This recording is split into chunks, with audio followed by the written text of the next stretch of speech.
DMZ 비무장지대 새벽 안개가 철책선을 감싸고 있었습니다. 그 고요를 깨는 비명이 들려왔어요. 남한 군인 이준혁이 쌍안경을 들어 올렸습니다. 안개 너머로 한 여자가 보였어요. 북한군 군복을 입은 여군이었죠. 다리에서 피가 흐르고 있었고 그녀는 움직이지 못하고 있었습니다. 준혁의 입술이 굳어졌어요. 지뢰를 밟았구나.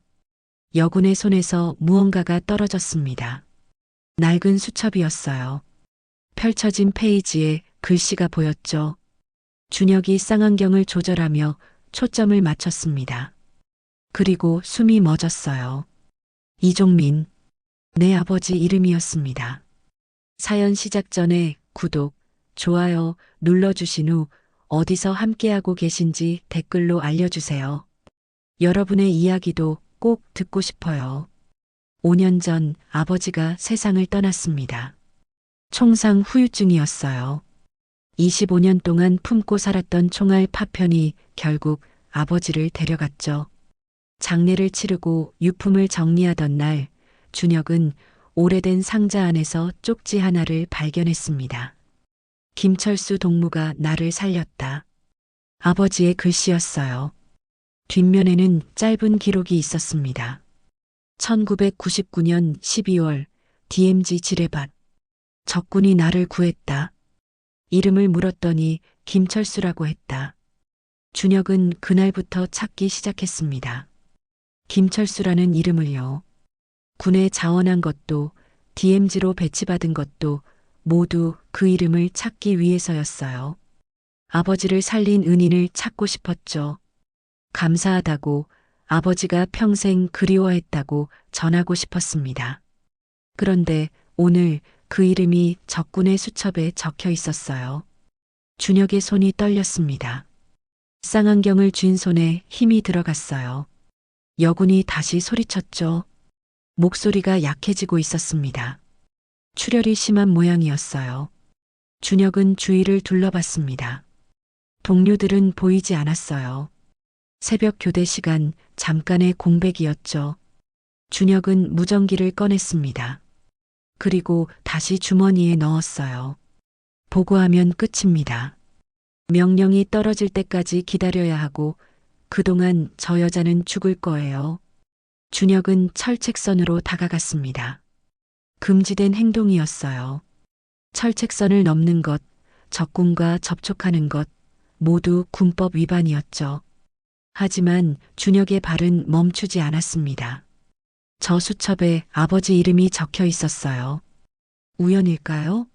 아니면 저 여자는 김철수와 관련된 사람일까요? 준혁은 철책선을 넘었습니다. 안개가 그를 감쌌어요. 지뢰밭으로 조심스럽게 다가갔죠. 여군이 고개를 들었습니다. 피로 얼룩진 얼굴에 놀라움이 떠올랐어요. 준혁은 대답하지 않았습니다. 그저 여군 옆에 무릎을 꿇었어요. 지뢰는 발 밑에 있었습니다. 여군의 발이 압력판 위에 놓여 있었죠. 준혁이 떨어진 수첩을 집어들었습니다. 손이 떨렸어요. 페이지를 넘겼습니다. 그리고 멈췄어요. 아버지 김철수는 1999년 이종민 동무를 살렸다가 정치범 수용소에 수감되었다. 25년째 갇혀 계신다. 나는 탈북을 결심했다. 아버지를 살리기 위해. 딸 김미선. 준혁의 가슴이 무너졌습니다. 이 여자의 아버지가 내 아버지를 살린 김철수였어요. 그리고 그 선택 때문에 25년을 수용소에서 보냈다고 했습니다.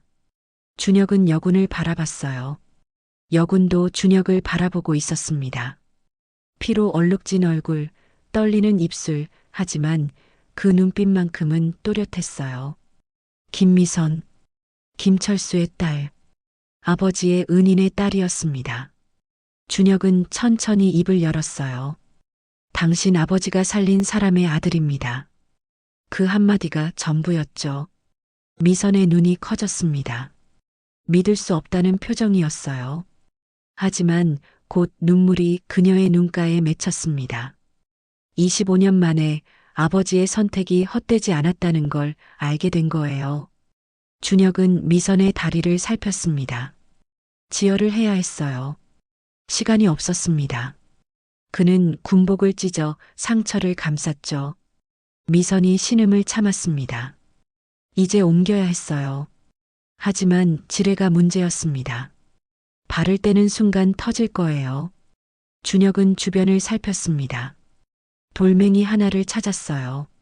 그리고 미선에게 고개를 끄덕였죠. 준비됐습니까? 미선이 입술을 깨물며 고개를 끄덕였습니다. 준혁은 미선의 허리를 감쌌어요. 하나, 둘, 셋. 미선을 끌어당기는 동시에 돌멩이를 압력판 위에 올려놨습니다. 찰칵. 지뢰가 작동하는 소리가 들렸어요. 준혁은 미선을 안고 옆으로 굴렀습니다. 쾅! 지뢰가 터졌어요. 흙과 파편이 하늘로 솟구쳤습니다. 준혁은 미선을 감싼 채 바닥에 엎드렸어요. 귀가 먹먹했습니다. 잠시 후 준혁은 고개를 들었습니다. 미선이 그의 품 안에서 가쁜 숨을 쉬고 있었어요.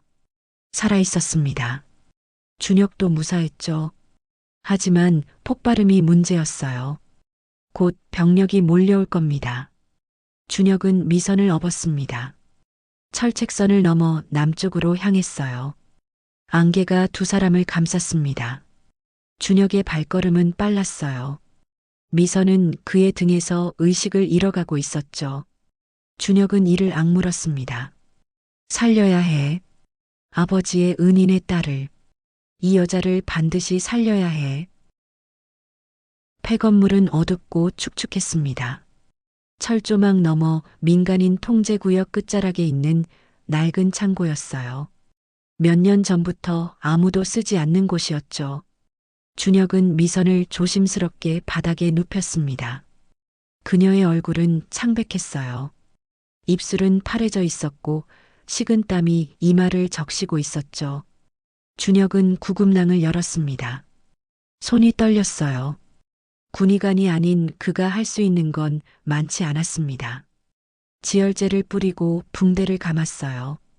다행히 파편은 깊이 박히지 않았습니다. 하지만 출혈이 많았어요. 미선은 신음도 내지 않았습니다.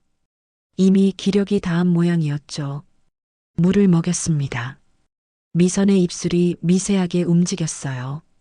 물이 목구멍으로 넘어갔습니다. 그제야 준혁은 한숨을 쉬었어요. 살아있구나. 준혁은 벽에 기대앉았습니다. 손은 여전히 떨리고 있었어요. 방금 무슨 짓을 한 거지? 철책선을 넘었습니다.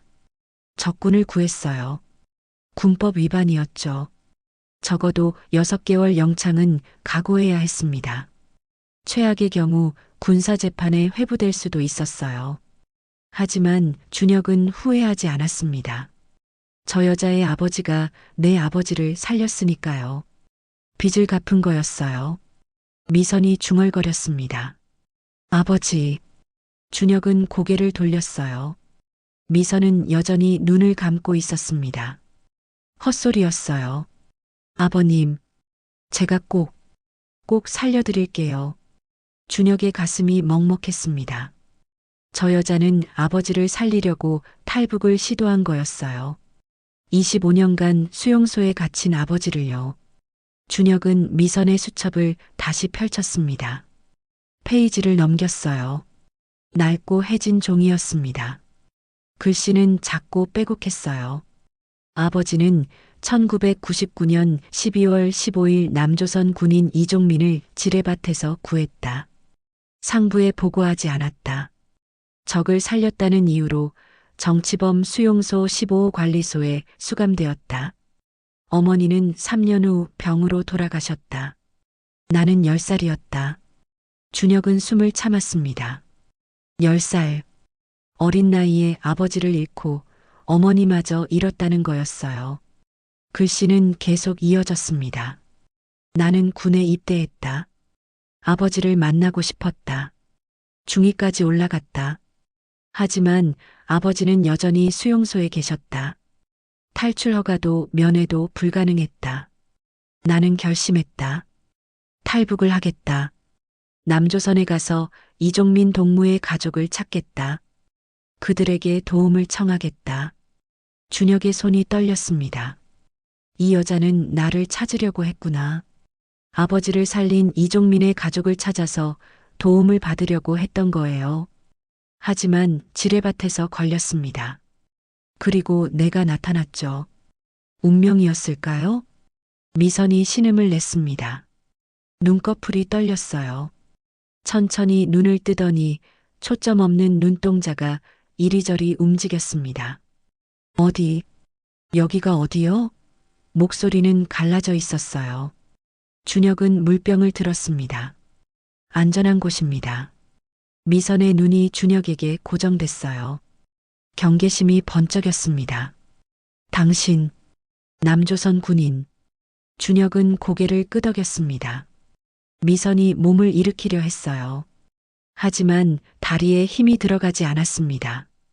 신음을 삼켰죠. 준혁이 다가갔습니다. 움직이지 마세요. 상처가 벌어집니다. 미선은 준혁을 노려봤어요. 왜 날 살렸소? 준혁은 잠시 망설였습니다. 그리고 천천히 입을 열었어요. 당신 수첩을 봤습니다. 미선의 얼굴이 굳어졌어요.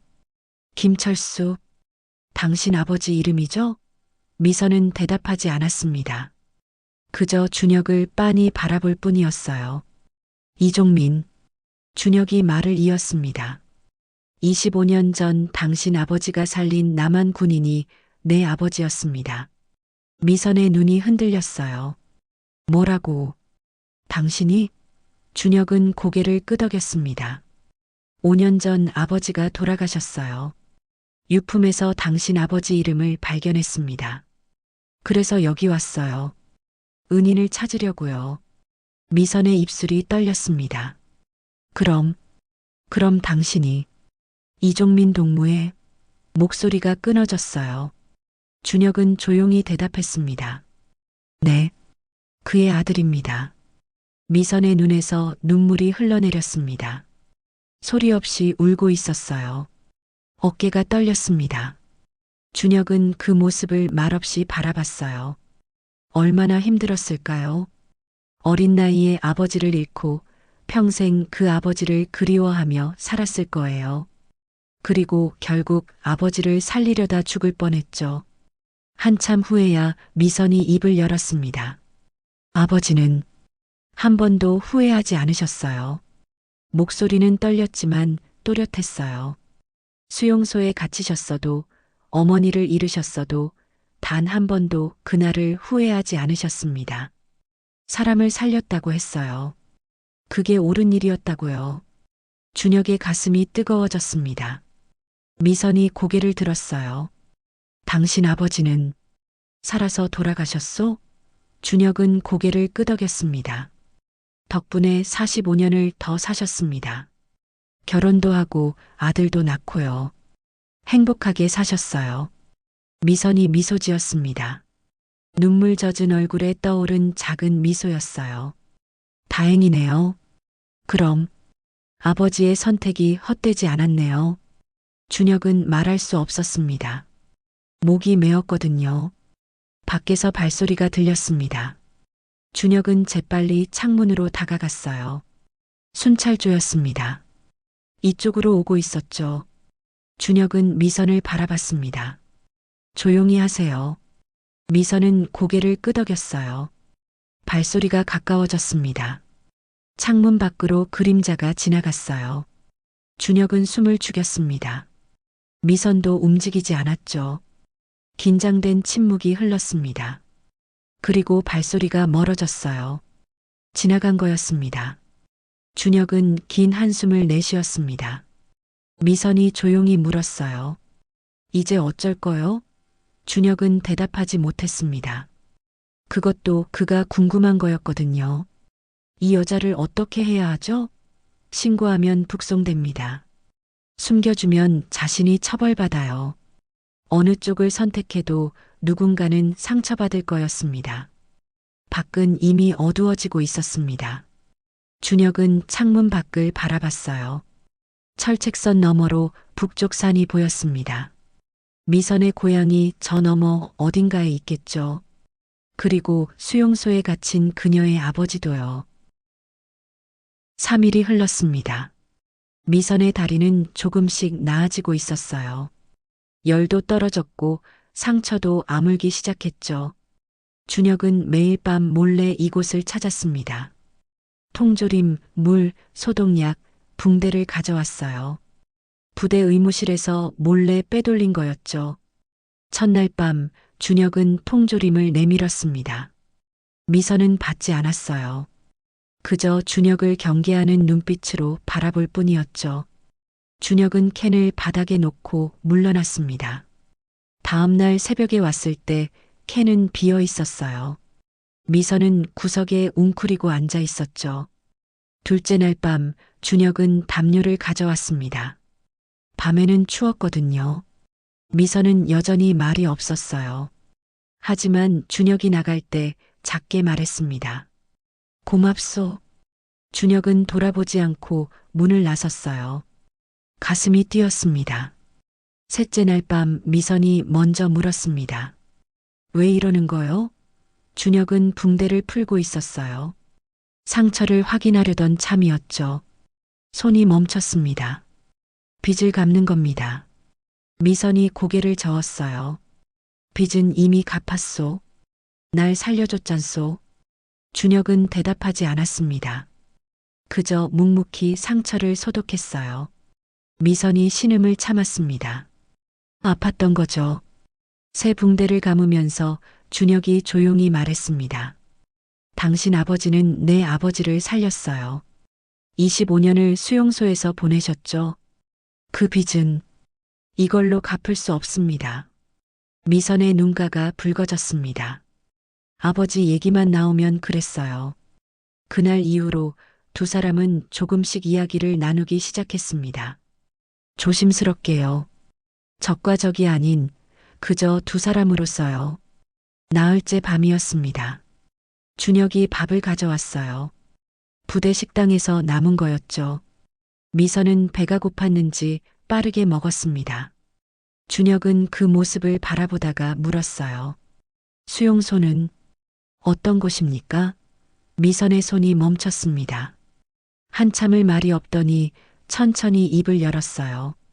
지옥이요. 목소리는 낮았지만 단호했어요. 사람이 살 곳이 아니요. 하루에 옥수수죽 한 그릇, 강제 노역 14시간, 겨울엔 난방도 없소. 아프면 그냥 죽는 거요. 미선의 손이 떨렸습니다. 어머니가 그렇게 가셨소. 준혁은 아무 말도 할 수 없었습니다.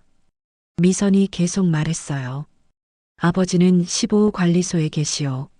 내가 면회를 신청했지만 거부당했소. 적을 살린 반역자의 가족이라고 했소. 준혁의 가슴이 먹먹했습니다. 내 아버지를 살려서 반역자가 됐다는 거였어요. 미안합니다. 준혁의 목소리가 갈라졌습니다. 제 아버지 때문에. 미선이 고개를 저었어요. 아니요. 아버지는 후회하지 않으셨소. 단 한 번도요.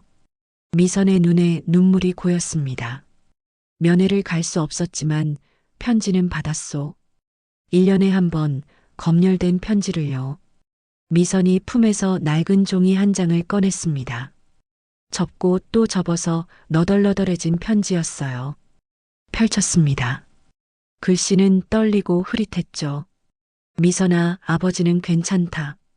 사람을 살렸다. 그게 옳은 일이었다. 너는 아버지를 원망하지 마라. 준혁은 편지를 읽으며 눈시울이 뜨거워졌습니다. 그날 밤 준혁도 이야기했습니다. 아버지에 대해서요. 총상 후유증으로 평생 고통받았던 것, 그래도 가족을 사랑했던 것, 돌아가시기 전에 김철수라는 이름을 남긴 것. 준혁의 목소리도 떨렸어요. 아버지는 평생 그 사람을 찾고 싶어 하셨어요. 감사하다고 말하고 싶어 하셨죠. 우리 아버지들은 서로를 살렸지만 준혁이 말을 멈췄습니다. 미선이 이어받았어요. 둘 다 행복하지 못했네요.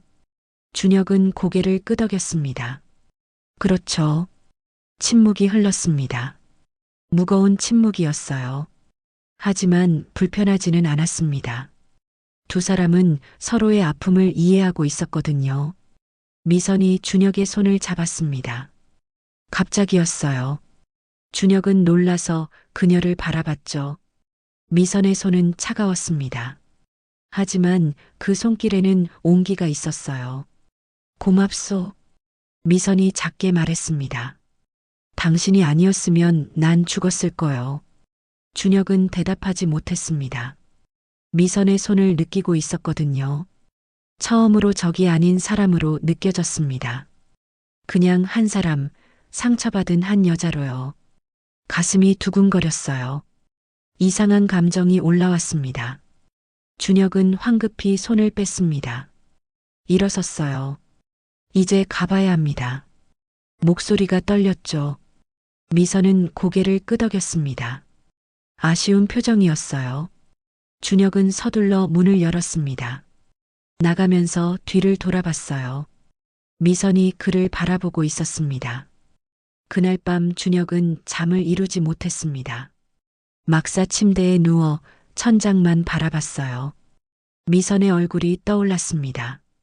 차가웠던 손, 슬펐던 눈빛, 작았던 미소.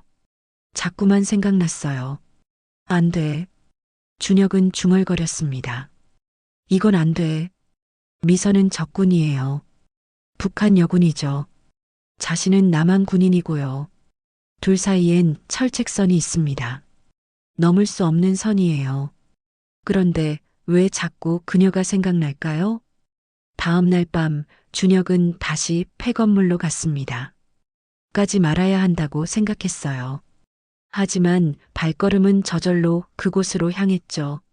문을 열었을 때 미선이 일어서 있었습니다. 다리가 나은 거예요. 준혁을 보고 미소 지었습니다. 많이 좋아졌소. 미선이 말했어요. 이제 걸을 수 있소. 준혁은 다행이라고 생각했어야 했습니다. 하지만 가슴 한쪽이 텅 빈 것 같았어요.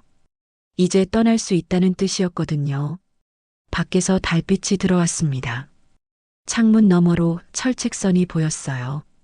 차갑게 빛나고 있었죠. 준혁과 미선 사이에도 보이지 않는 철책선이 있었습니다. 둘 다 알고 있었어요. 이건 금지된 감정이라는 걸요.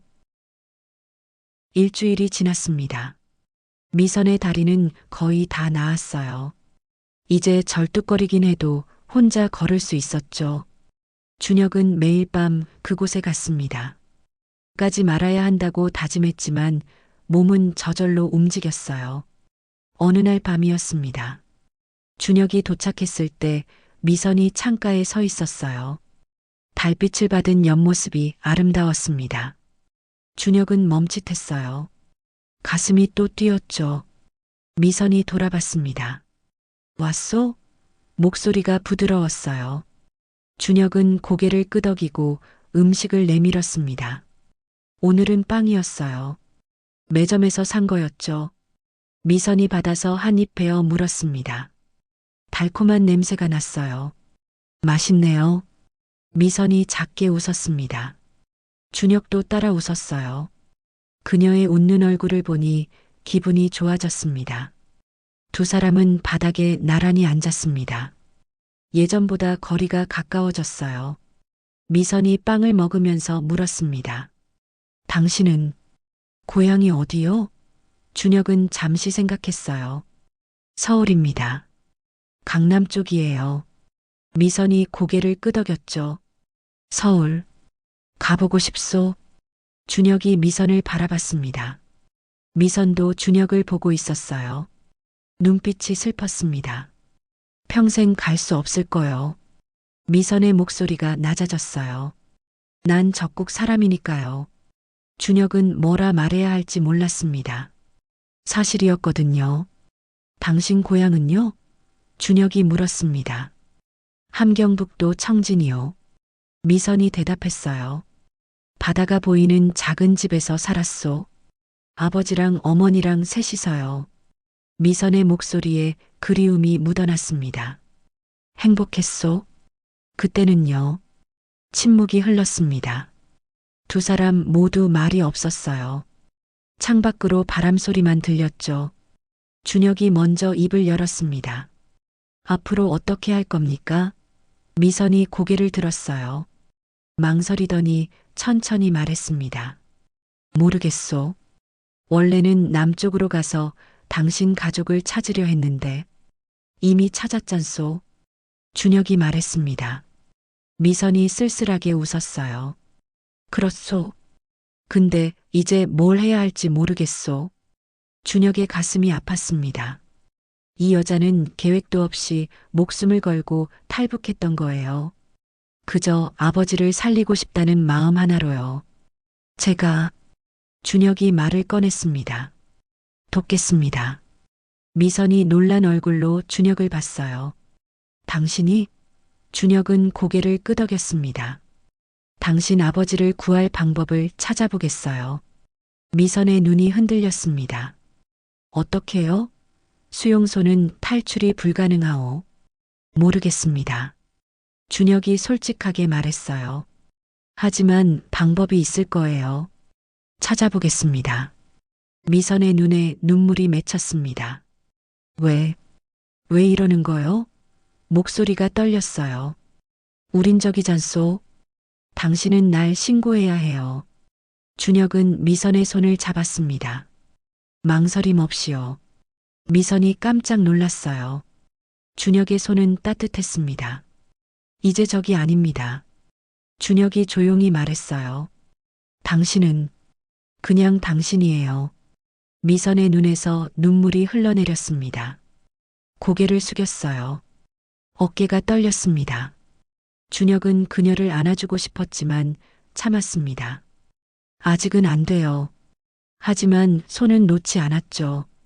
한참 후 미선이 고개를 들었습니다. 눈물 자국이 뺨에 남아 있었어요. 당신 미쳤소? 작게 웃으며 말했습니다. 준혁도 웃었어요. 그런가 봅니다. 그때였습니다. 밖에서 트럭 소리가 들렸어요. 가까웠습니다. 준혁은 재빨리 일어나 창문으로 다가갔어요. 군용 트럭 2대가 이쪽으로 오고 있었습니다. 수색조였어요. 큰일입니다. 준혁이 돌아봤습니다. 미선도 일어섰어요. 얼굴이 창백해졌죠. 어쩌죠? 준혁은 빠르게 생각했습니다. 숨어야 해요. 창고 안쪽에 지하실이 있었거든요. 거기로요. 두 사람은 서둘러 움직였습니다. 미선이 절뚝거리며 걸었어요. 준혁이 그녀를 부축했죠. 지하실 입구를 열었습니다. 어두웠어요. 미선이 먼저 내려갔습니다. 준혁이 뒤따라 들어가려는데 헤드라이트 불빛이 건물을 비췄어요. 준혁은 재빨리 입구를 닫았습니다. 어둠 속에서 미선의 숨소리가 들렸어요. 가팠습니다. 무서웠던 거죠. 준혁은 조용히 미선의 손을 찾았습니다. 잡아줬어요. 괜찮습니다. 미선의 손이 준혁의 손을 꽉 쥐었습니다. 위에서 발소리가 들렸습니다. 여러 명이었어요. 문이 열리는 소리가 났죠. 여기 뭔가 있었던 것 같은데. 누군가 말했습니다. 통조림 캔이랑 물병이요. 또 다른 목소리가 들렸어요. 준혁의 심장이 빠르게 뛰었습니다. 자신이 남긴 흔적이었어요. 미선이 준혁을 바라봤습니다. 어둠 속에서도 그 눈빛이 느껴졌어요. 두렵고 미안한 눈빛이었죠. 발소리가 가까워졌습니다. 지하실 입구 바로 위였어요. 준혁은 숨을 죽였습니다. 미선도 꼼짝 않았죠. 긴장된 시간이 흘렀습니다. 심장 소리가 너무 커서 들린 것 같았어요. 잠깐만. 누군가 말했습니다. 여기 뭐가? 준혁의 온몸에 식은땀이 흘렀습니다. 발각됐나? 하지만 다른 목소리가 들렸어요. 아무것도 없는데요? 그냥 낡은 창고예요. 발소리가 멀어졌습니다. 창고를 나가는 소리가 들렸어요. 문이 닫혔죠. 트럭 시동이 걸렸습니다. 소리가 점점 멀어졌어요. 한참을 더 기다렸습니다. 완전히 조용해졌을 때야 준혁이 움직였어요. 위로 올라갔습니다. 조심스럽게 입구를 열었죠. 아무도 없었어요. 미선도 올라왔습니다. 두 사람은 창문으로 밖을 확인했어요. 트럭은 멀리 가고 없었습니다. 살았네요. 미선이 작게 말했습니다. 안도의 한숨을 쉬었어요. 준혁도 긴장이 풀렸습니다. 하지만 깨달았어요. 이제 여기도 안전하지 않다는 걸요. 미선을 다른 곳으로 옮겨야 했습니다. 하지만 어디로요? 부대 안은 불가능했어요. 민간인 지역도 위험했죠. 준혁의 머릿속이 복잡해졌습니다. 그때 미선이 말했습니다. 이제 그만 가시오. 준혁이 놀라서 그녀를 봤어요. 미선이 쓸쓸하게 웃고 있었습니다.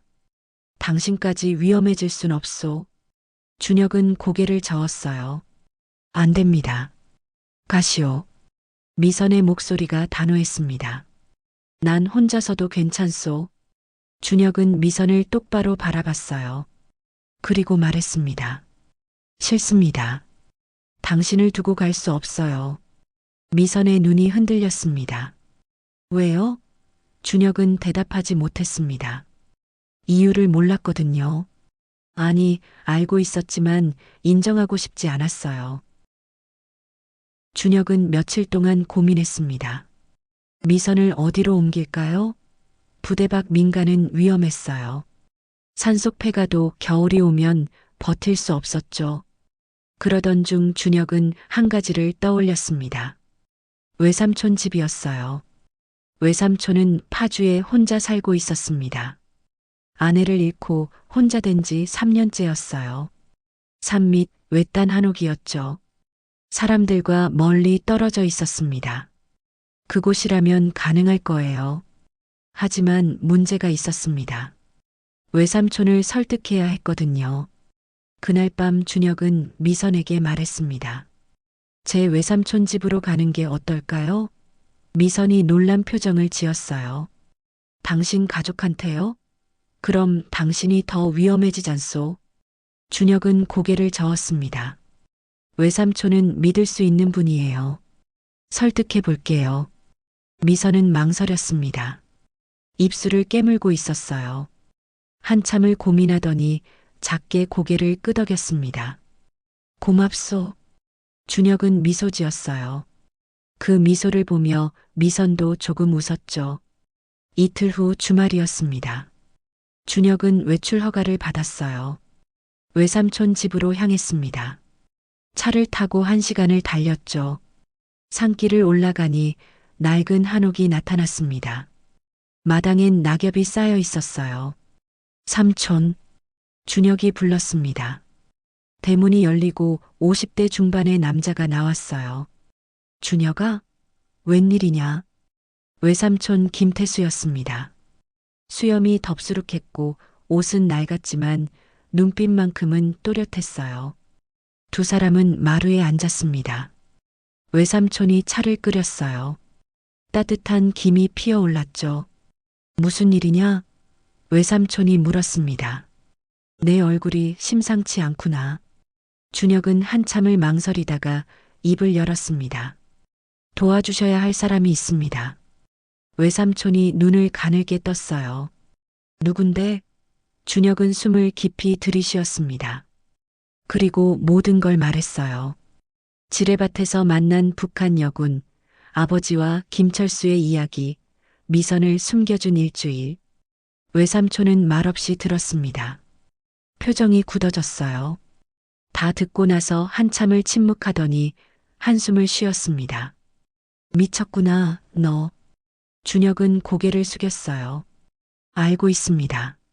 하지만 외삼촌의 다음 말은 의외였습니다. 언제 데려오려고? 준혁이 고개를 번쩍 들었어요. 외삼촌이 쓸쓸하게 웃고 있었습니다. 내 아버지가 살아계시면 똑같이 했을 거다. 그 사람 성격 내가 아는데. 삼촌. 준혁의 목소리가 떨렸습니다. 외삼촌이 차를 한 모금 마셨어요. 조건이 있다. 준혁이 귀를 기울였죠. 절대 밖에 나가지 말라고 해라. 그리고 만약 발각되면 난 모르는 일이다. 준혁은 고개를 끄덕였습니다. 당연합니다. 외삼촌이 마당을 바라봤어요. 안채 뒤에 작은 방이 하나 있다. 예전에 머슴이 쓰던 곳이지. 거긴 밖에서 안 보인다. 준혁의 가슴이 뜨거워졌습니다. 정말 감사합니다. 그날 밤 준혁은 미선을 데리러 갔습니다. 한밤중이었어요. 미선은 준비하고 있었습니다. 가진 건 수첩과 낡은 군복뿐이었죠. 준혁이 민간인 옷을 내밀었습니다.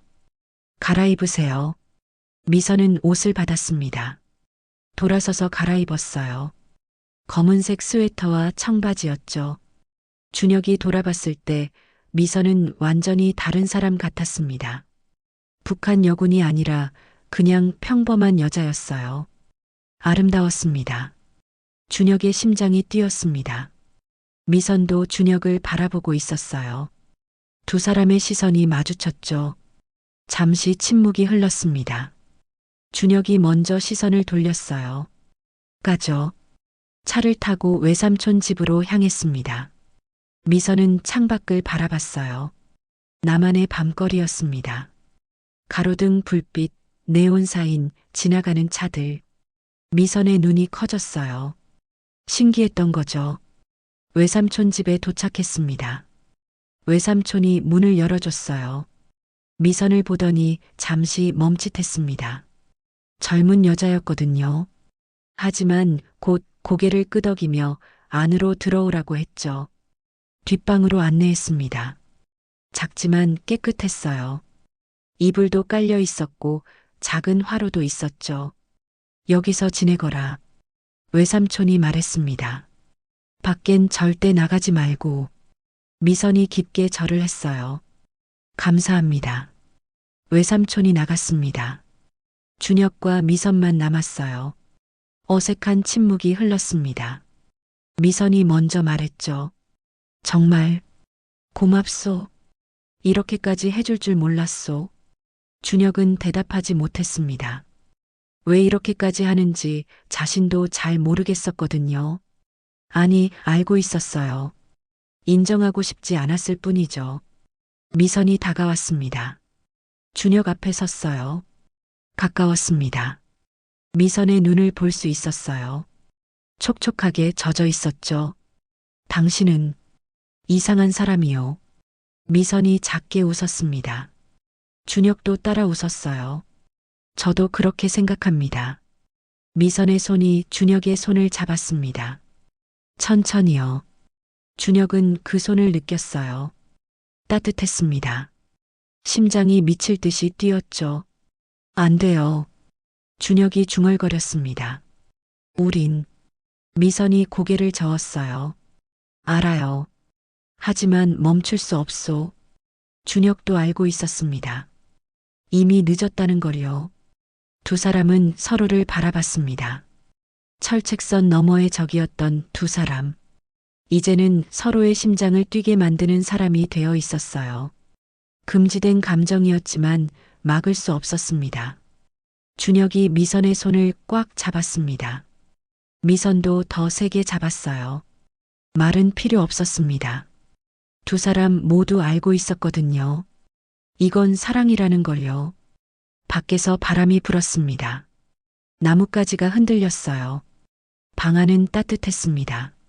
화로의 불빛이 두 사람을 비췄죠. 그림자가 겹쳐졌습니다. 그날 밤 준혁은 새벽에 돌아갔습니다. 부대로 가는 차 안에서 계속 미선을 생각했어요. 그녀의 손, 그녀의 눈빛, 그녀의 미소. 모든 게 떠올랐습니다. 사랑에 빠졌구나. 준혁은 작게 중얼거렸어요. 적국의 여자에게요. 웃음이 나왔습니다. 슬픈 웃음이었죠. 한 달이 흘렀습니다. 준혁은 일주일에 두세 번 외삼촌 집을 찾았어요. 주말이면 어김없이 갔죠. 미선은 그곳에서 조용히 지내고 있었습니다. 밖에 나가지 않았어요. 창문 너머로 세상을 바라볼 뿐이었죠. 어느 토요일 오후였습니다. 준혁이 도착했을 때 미선이 마당에 있었어요. 낙엽을 쓸고 있었습니다. 검은 머리가 바람에 날렸죠. 준혁의 가슴이 뛰었습니다. 매번 봐도 익숙해지지 않았어요. 미선이 돌아봤습니다. 웃으며 손을 흔들었어요. 준혁도 웃었죠. 다가가서 빗자루를 받아들었습니다. 제가 할게요. 미선이 고개를 저었어요. 괜찮소? 심심해서 하는 거요.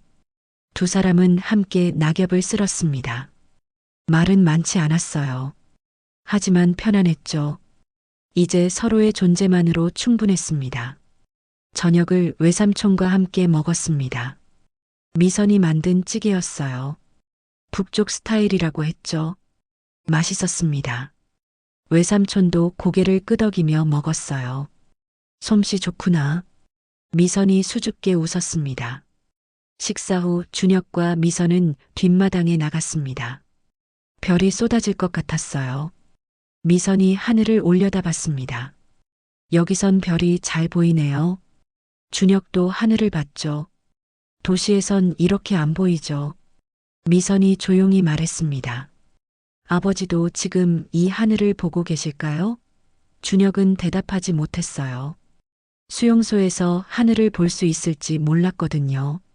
미선의 목소리가 떨렸습니다. 살아계실까요? 준혁이 미선의 손을 잡았습니다. 살아계실 거예요. 미선이 준혁을 바라봤어요.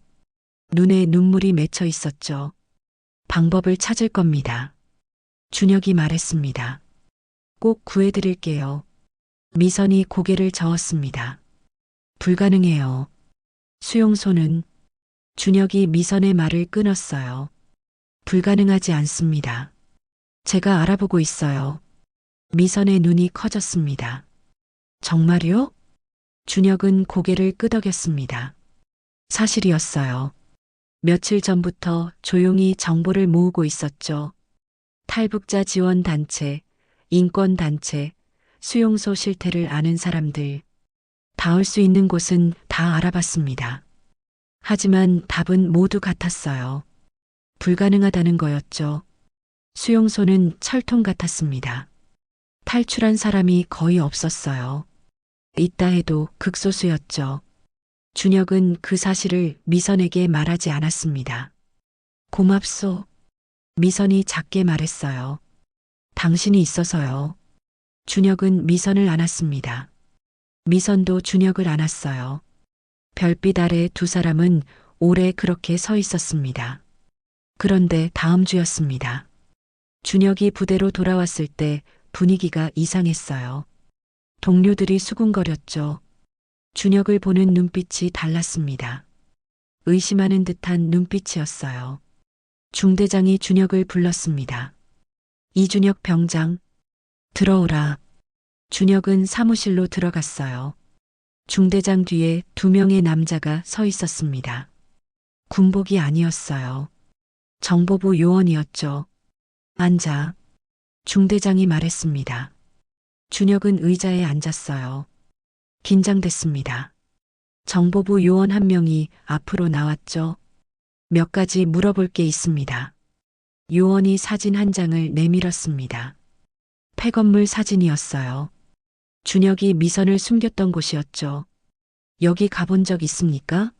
준혁은 최대한 침착하게 대답했습니다. 순찰 중에 지나간 적은 있습니다. 요원이 고개를 끄덕였습니다. 그리고 다른 사진을 꺼냈어요. 통조림 캔과 물병 사진이었죠. 이건 뭡니까?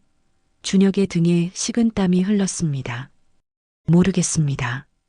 요원이 날카롭게 물었습니다. 한 달 전 DMZ 지뢰밭에서 폭발이 있었습니다. 북한군 여군 하나가 실종됐죠. 알고 있습니까? 준혁은 고개를 끄덕였어요. 보고받았습니다. 그 여군을 본 적 있습니까? 요원의 눈이 준혁을 꿰뚫었어요. 준혁은 고개를 저었습니다. 없습니다. 요원이 한참 준혁을 노려봤어요. 그리고 뒤로 물러났죠. 중대장이 입을 열었습니다. 이 병장, 최근 외출이 잦더군. 무슨 일 있나? 준혁은 침착하게 대답했어요. 외삼촌 병환이 있으셔서 자주 찾아뵙고 있습니다. 중대장이 고개를 끄덕였습니다. 그래, 알겠네. 면담은 끝났습니다. 준혁은 밖으로 나왔어요. 온몸에 힘이 빠졌습니다. 의심받고 있었어요. 들킬 수도 있었죠. 미선도 위험했습니다. 그날 밤 준혁은 잠을 이루지 못했습니다. 계속 생각했어요. 어떻게 해야 할까? 미선을 계속 숨길 수 있을까?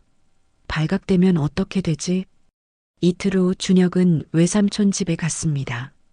미선에게 말해야 했어요. 위험하다고, 조심해야 한다고. 하지만 집에 도착했을 때 외삼촌 표정이 심각했습니다. 준혁아, 외삼촌이 낮은 목소리로 말했어요.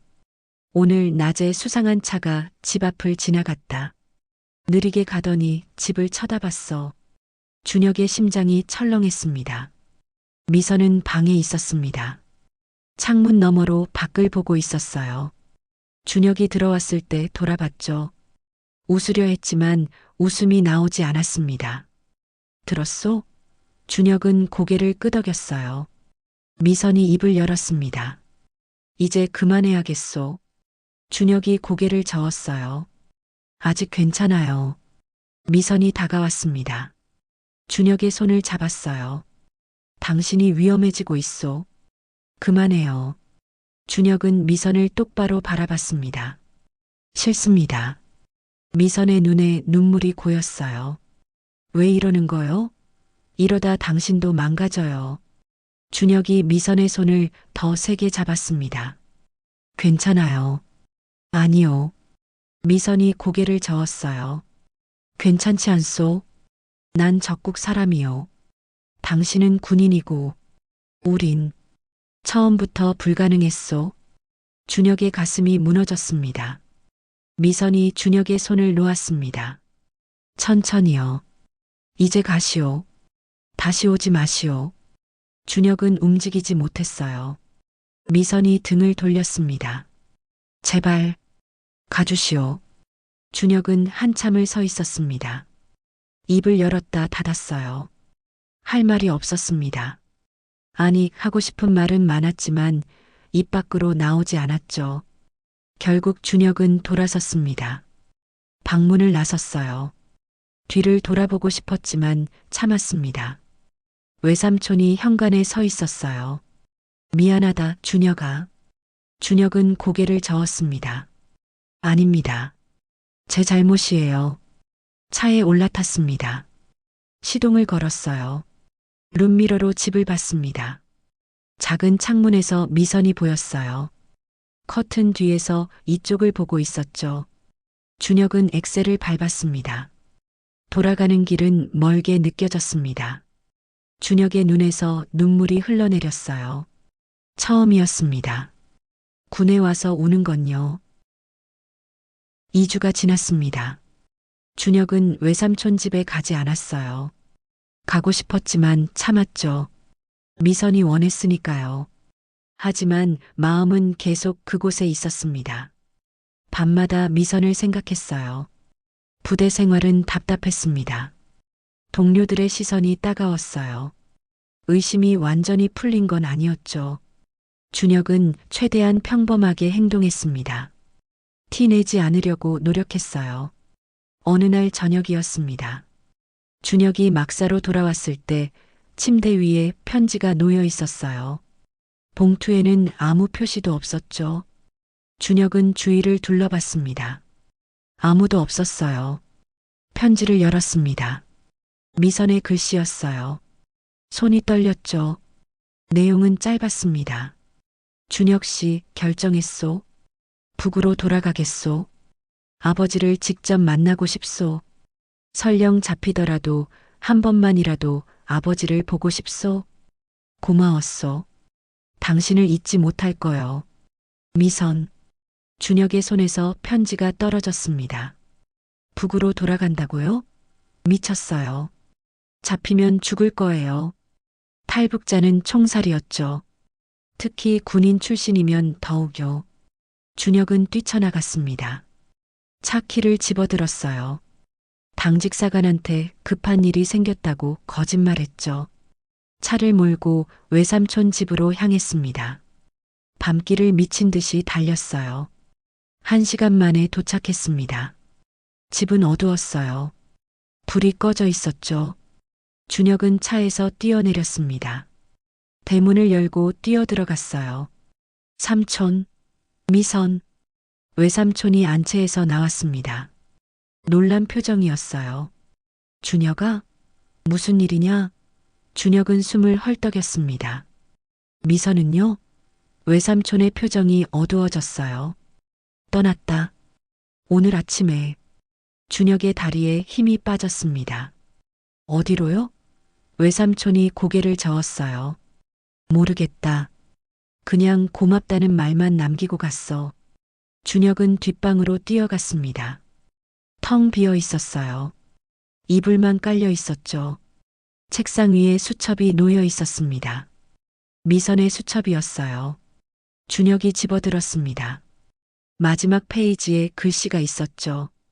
준혁 씨, 행복하시오.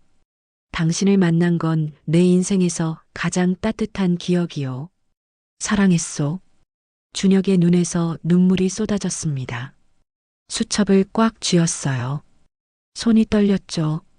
사랑했다고요. 과거형이었습니다. 이미 끝났다는 거예요. 안 돼. 준혁이 중얼거렸습니다. 이렇게 끝낼 순 없어. 준혁은 외삼촌을 돌아봤어요. 철책선은 어디가 가장 약합니까? 외삼촌의 눈이 커졌습니다. 너 설마. 준혁은 대답 대신 밖으로 뛰쳐나갔습니다. 차에 올라탔어요. 철책선으로 향했죠. 미선이 어디로 갈지 알았습니다. 처음 만났던 그곳이에요. 지뢰밭 근처였죠. 30분을 달렸습니다. 민간인 통제구역 끝자락이었어요. 차를 세우고 뛰었습니다. 철책선이 보였죠. 달빛이 철조망을 비쳤습니다. 저 멀리 작은 그림자가 보였습니다. 철책선을 넘으려는 사람이었어요. 미선이었죠. 준혁은 소리쳤습니다. 미선.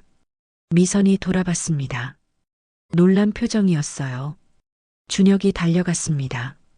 미선도 철책선에서 내려왔죠. 두 사람이 마주 섰습니다. 숨이 가빴어요. 왜 왔소? 미선이 물었습니다. 목소리가 떨렸어요.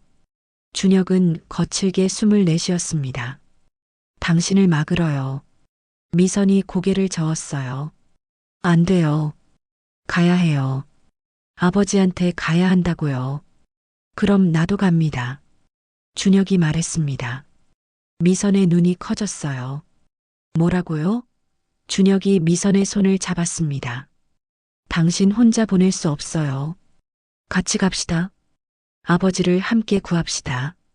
미친 거요? 미선이 소리쳤습니다. 당신까지 죽을 거요. 준혁은 고개를 저었어요. 죽지 않습니다.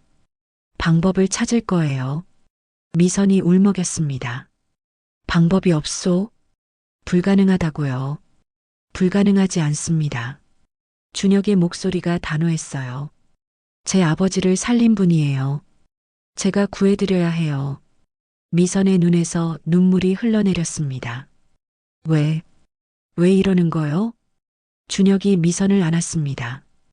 꽉요. 사랑하니까요. 미선의 몸이 떨렸습니다. 준혁의 품에서 울었어요. 소리내어 울었죠.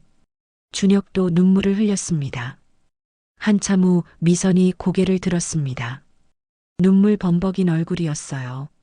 어떻게 할 건데요? 준혁은 생각했습니다. 방법이 있을 거예요. 국제인권단체, 탈북자 지원단체, UN. 뭐라도 할 겁니다. 미선이 입술을 깨물었습니다. 시간이 오래 걸릴 거요. 준혁은 고개를 끄덕였어요. 그래도 이게 맞는 길입니다. 당신이 죽으면 안 돼요. 미선은 준혁을 바라봤습니다. 긴 침묵이 흘렀어요. 결국 미선이 고개를 끄덕였습니다. 알았소. 준혁이 안도했어요. 미선의 손을 잡았죠. 함께 돌아갑시다. 그런데 그때였습니다. 헤드라이트 불빛이 비쳤어요. 트럭 소리가 들렸죠. 순찰대였습니다. 준혁과 미선을 발견했어요. 차가 멈췄습니다. 군인들이 내렸습니다. 5명이었어요. 총을 들고 있었죠. 거기서 누구냐? 준혁은 미선을 뒤로 밀었습니다. 자신이 앞으로 나섰어요. 이준혁 병장입니다. 준혁이 말했습니다. 군인들이 다가왔어요. 그리고 미선을 봤죠. 저 여자는 누구냐? 준혁은 대답하지 못했습니다. 분대장이 무전기를 들었습니다. 여기 수상한 인물 발견. 지원 요청. 준혁의 심장이 빠르게 뛰었어요. 끝났구나. 발각됐습니다. 미선이 앞으로 나왔습니다. 준혁이 말렸지만 소용없었어요. 미선이 군인들에게 말했습니다. 전 북한에서 왔소. 이 사람은 관계없소. 그냥 우연히 만났을 뿐이요. 분대장의 표정이 굳어졌습니다. 총을 겨눴어요. 움직이지 마. 다른 군인들도 총을 들었죠. 미선과 준혁을 둘러쌌습니다. 준혁이 외쳤습니다. 잠깐만요. 들어주세요. 이 사람은 분대장이 고개를 저었어요. 닥쳐. 움직이면 쏜다. 그때 또 다른 차가 왔습니다. 검은색 세단이었어요. 정보부였죠. 차에서 2명의 요원이 내렸습니다. 준혁을 면담했던 그 요원이었어요. 요원이 준혁을 봤습니다. 역시 당신이었군. 그리고 미선을 봤어요. 북한군 여군 김미선 맞습니까? 미선은 대답하지 않았습니다. 요원이 미소 지었어요. 1달 넘게 찾았습니다. 요원이 손짓했습니다. 둘 다 체포해. 군인들이 다가왔어요. 준혁과 미선의 손에 수갑을 채웠죠. 차가웠습니다. 준혁이 미선을 봤습니다. 미선도 준혁을 봤어요. 눈물이 흐르고 있었죠. 미안해요. 준혁이 작게 말했습니다. 미선이 고개를 저었어요. 아니요. 고마웠소. 두 사람은 각각 다른 차에 실렸습니다. 준혁은 뒤를 돌아봤어요. 미선도 차 안에서 이쪽을 보고 있었죠. 차가 멀어졌습니다. 미선의 얼굴이 작아졌어요. 준혁은 눈을 감았습니다. 모든 게 끝났구나. 하지만 후회는 없었어요. 사랑했으니까요. 그걸로 충분했습니다. 군법 재판은 1달 후에 열렸습니다.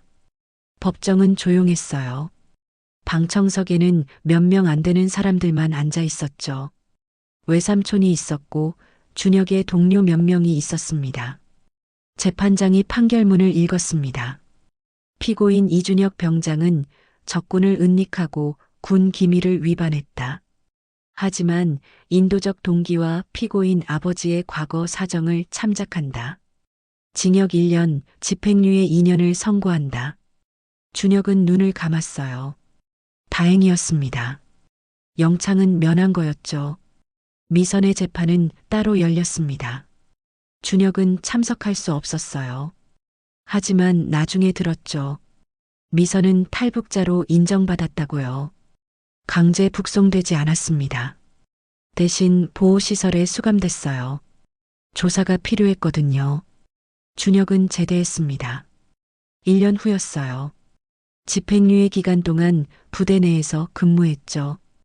동료들의 시선은 여전히 차가웠습니다. 하지만 견뎠어요. 미선을 생각하면서요. 제대 후 준혁이 가장 먼저 찾아간 곳은 하나원이었습니다. 탈북자 정착 지원 시설이었어요. 미선이 거기 있다고 들었죠. 하지만 면회는 거부당했습니다. 아직 조사 중이라는 거였어요. 준혁은 포기하지 않았습니다. 매주 찾아갔어요. 편지를 썼죠. 하지만 답장은 오지 않았습니다. 미선이 받지 않는 건지 전달이 안 되는 건지 알 수 없었어요. 6개월이 지났습니다. 어느 날 준혁에게 연락이 왔어요. 국제인권단체에서였죠.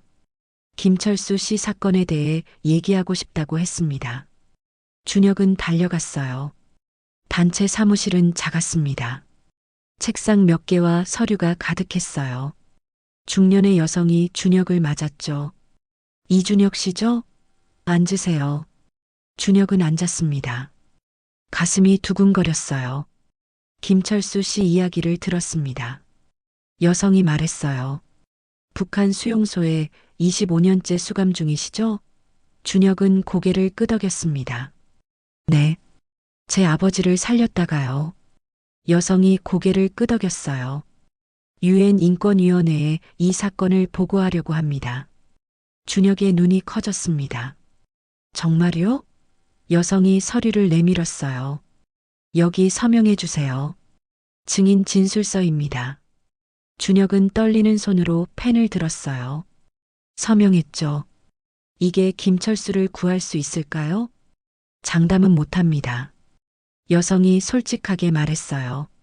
하지만 시도는 해볼 겁니다. 국제적 압력이 효과가 있을 수도 있으니까요. 준혁은 고맙다고 말했습니다. 여러 번요. 1년이 더 지났습니다.